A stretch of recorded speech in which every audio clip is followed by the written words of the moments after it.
Magandang araw mga bossing, ito ang aming ginagawa sa ngayon, NMAX version 2. Ang problema nito, dinala ng customer, meron siyang check engine.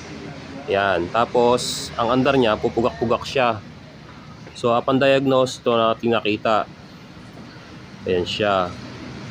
Ito ay sa may kanyang TP sensor, yung sinasabi niya.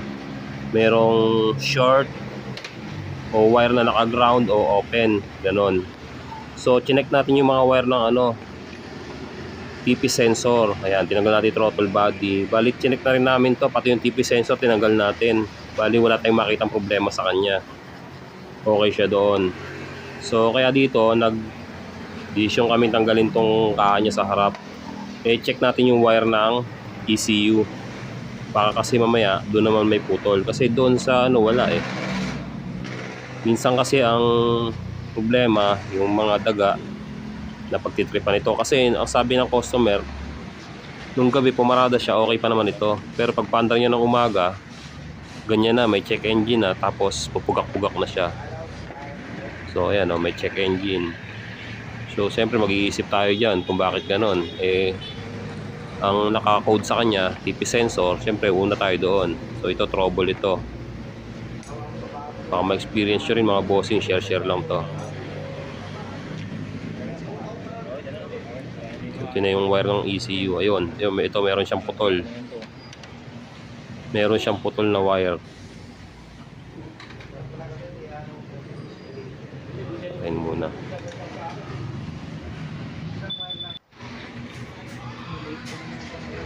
So ito mga bossing, papakita namin sa inyo para ayan siya, yung kulay yellow. Putol siya. Buti hindi sumagad dun sa pinakadulo. Kasi pag dun sa may sakit na ng ECU,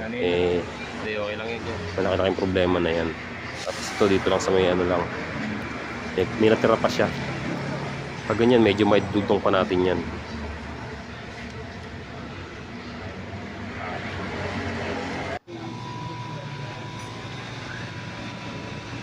So ito na, bali dudugtong ko lang siya. Lagyan na lang natin ng bali dalawa to kasi meron ding sa may bandang unahan niya, meron ding nabalatan. So nalagyan ko lang siya nitong shrinkable tube. Ayan.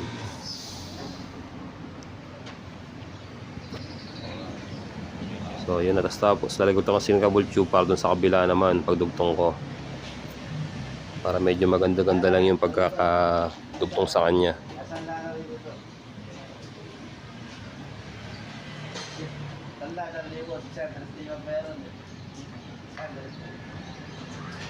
Kaya pala wala siyang lakas humila, yung talagang pugak-pugak, parang nakadisconnect yung TP sensor niya.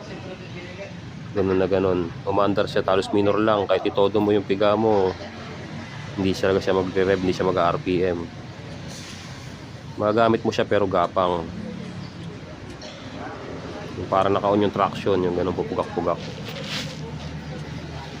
Mas malala pa nga.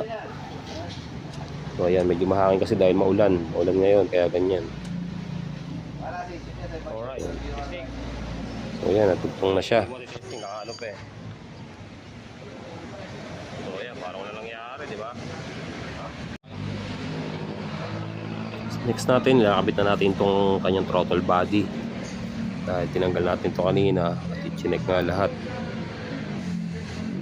So ayan, baka may mga sagupa kayong mga ganitong problema, ganyan ang pag-trouble.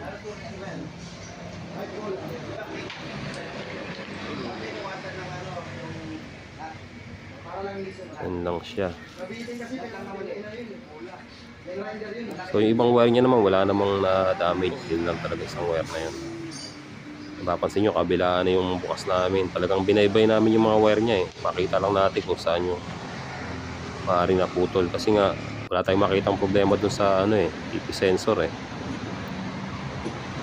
Kaya yun ang sinasabi nung code siyempre hanapin talaga natin para sure ball.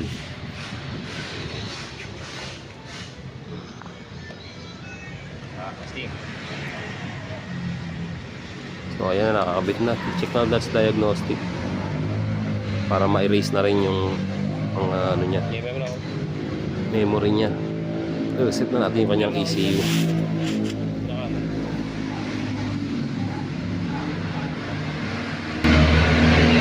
Diba? Setting mo lang. Okay. Okay, kukolek na yun. Huwag na pa tayo, diretso lang. Ako muna sa fold. Okay, yan. Sa rate muna, di ba? Hindi ko na pa tayo, okay na, diretso na yan. Diretso na ba yan? Diretso, conversion to the diretso. Okay ko, wala na, history. Ayan, dami history. Sige, yan, erase mo ngayon.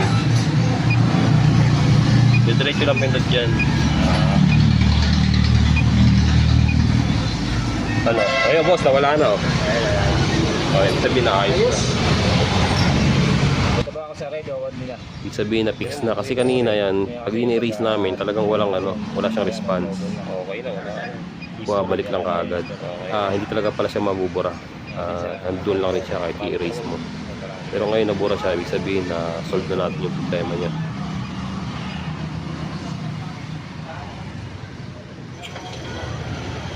Start na siya. So ayun, okay na to. Okay na yan, traction lang yan. So ayun na. Ayos na. So ayan, hanggang dito lang yung video ko mga bossing. Maraming salamat po sa inyong panonood. Up.